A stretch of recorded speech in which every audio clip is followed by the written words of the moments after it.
I hear sometimes that video games are for kids. Grown-ups partaking in this childish behavior would just be immature people longing for the days where their parents would just park them in front of their Nintendo 64, unaware of the burdens of true adult life. It makes me laugh. Because on one end, of course, there's nothing immature about enjoying something. If you shame a joy that does not cause harm, you are the problem. But it also makes me laugh because, in the largest sense, there is something childish about games, and it's not a bad thing.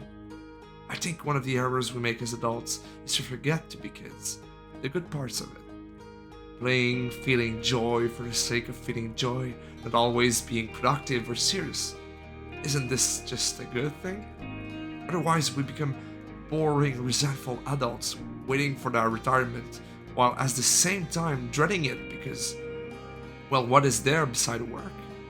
So, yes, video games are for kids, the one inside that we shouldn't forget. And it's hard to keep that kid alive. If it was easy, we wouldn't need to wait for masterpieces like Outer Wilds to remind us what it feels to be one again. And I think it's why this game is so universally loved. Everyone has been a child. Everybody once looked at the stars and wanted to be an astronaut, even if it was just for a night. It's an experience we all have in common, and only a video game could let us act on a beautiful legacy from our childhoods. Not just feel, act. That's the power of interactive media. Before I go deeper, I'll have to explain what this game is as an introduction, but also for those who haven't played it.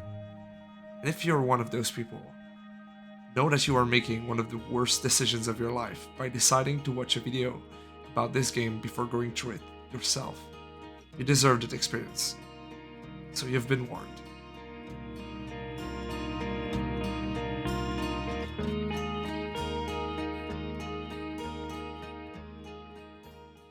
I don't think that there's a game that's as truly defined by its exploration than Outer Wilds.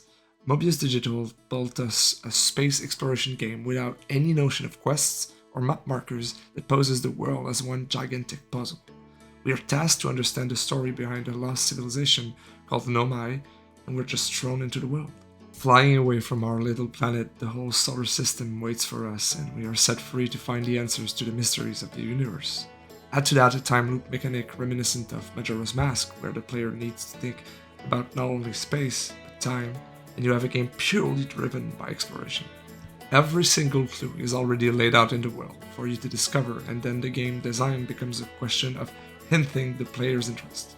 Developers just need to leave a trail that is compelling, that attracts the attention so the player can create its own experience. At first by trial and error, and the more and more you get accustomed to the game and its world, by deduction. Exploration is about making the world your own, understanding the way it functions, the rules that govern it. And what a world it is! Gigantic planets bursting with personalities, each their own, unique by their appearance and their mechanics, the way time affects them, and their very own gravity. The first time you gaze at this vast solar system full of promises, you feel small in something so immense. And yet, not too far down the road, you'll know it like the back of your hand. In many ways, there's a childlike feeling to playing this game, a sense of wonder coming from all the possibilities, and that feeling is one of the emotional pillars of the game. Like most of us when I was a kid, there was a point where my parents decided that I was old enough to get my own keys so that I could come back from school alone at the end of the day. The first time I did it, it felt like my neighborhood became gigantic, exciting. A trip I made 1,000 times became a journey, an affirmation of my capacities. I was now a grown-up, at least so I thought. It was all about being free. Outer Wilds is just that, someone finally handing you the keys and letting you go home after the other developers made similar trips with you while holding your hand. This time the world is all yours. Like a parent giving the spare keys, it feels like someone finally decided to trust you with your own experience, even though they understand how big the world is. It's scary, sure, but yet so beautiful. In Outer Wilds, you can explore the vastness of space, the brute reality of Giant's Deep, the ephemeral nature of Brittle Hollow, the mesmerizing choreography of the Hourglass Twins, and the ominous aura of Dark Rumble. All of it in front of you, a small alien on their first trip to space. But also, all of it for a small human behind a screen, who might have forgotten what it feels like to experience things like we did when we were kids. Like how big can an alley look, how special it is to make a trip to your grandparents' house, and how mysterious their basement is. How it feels to live through your first storm or snowfall. Outer Wilds creates so many new experiences to go through, unique ones that will make you long for that irreplaceable first playthrough. And the best way to describe that part of this experience is wonder. And if some other pieces of media made me feel small in front of greatness, there's only a video game that makes you step into it. And few do it as well as Outer Wilds. Wonder is something that we experience a lot as a kid, and another defining trait of that part of our lives is another core of Mobius Digital's magnum opus: curiosity. A mystery isn't really one if you can't solve it. Otherwise, it's just half the thing that happened on Lost. The problem with mysteries in video games is how little it leaves to your actual solving skills. The act of solving is often done through the user interface, and at that point, even just offering a list of possibilities gives you clues. If in the dialogue tree you see that you can ask, did you kill him with the wrench we found in your barn, and that you didn't even consider that it could be the case, then the game spoiled you. It's really hard to solve that problem, and Outer Wilds does it in the purest way possible. Total freedom. Even though there's a log in your ship, the fact is that to solve this whole mystery, you need to understand and find the right way to navigate that 22-minute loop. After all, you don't gain anything outside of knowledge through each of your attempts. No power-up, progression, tools, or anything. The world in the last run will be the same as in the first. Theoretically, you could solve the whole thing at the very beginning. Theoretically. Without quests or any outside influence, all that drives you is your own curiosity. Maybe you're hooked by a planet that looks cool, a hint from a scripture you found, a weird thing that you could see from afar but could not get to without finding the proper path. All this to say that every player will utter at this point, "What's that? Chat, what the fuck is that? I want to find out what that is." It's refreshing because the experience is really yours, and you'll even forget sometime that other players might have another trajectory than yours. It happened to me when I found a writing on Brittle Hollow. It gave an info about going to an underground city in Ember Twin. And all I could think was, of course, but we already know that at this point. At this point. I'm so used to linear gaming in terms of solving mysteries that I completely forgot that this notion does not exist in this game. You are truly free to approach it from any angle.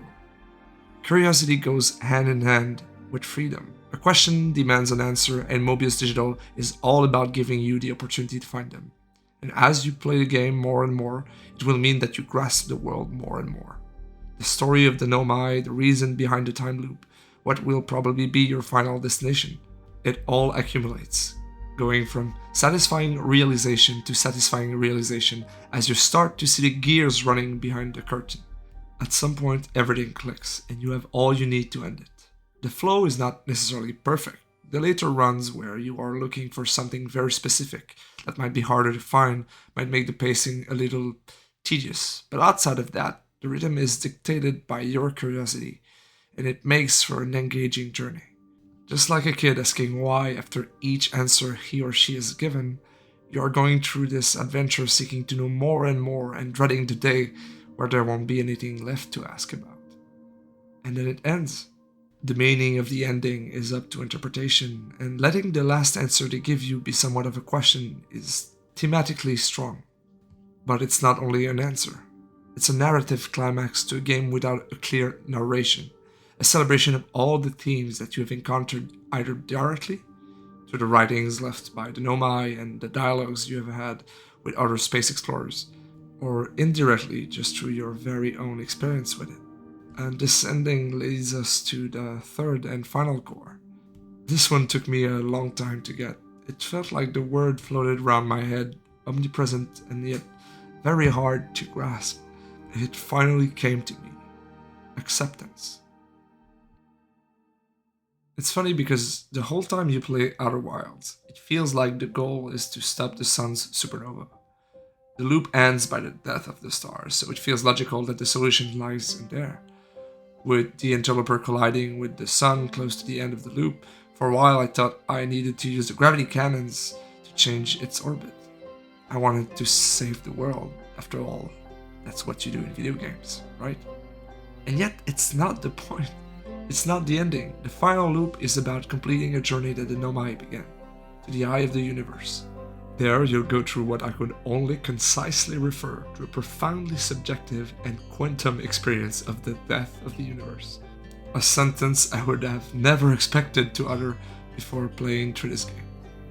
At the core of the universe, at the end of time, you end up finding the other astronauts waiting for you, each playing the instruments they had on their respective planets. You bring them together, finding them apart around a familiar yet unsettling forest. And once everybody is gathered, go back to the campfire. You all join in unison to a singular song. A globe hovers above the campfire. You enter it. You are left behind. You end up in front of what looks like a supernova. Except this time, it's not blue, it's white.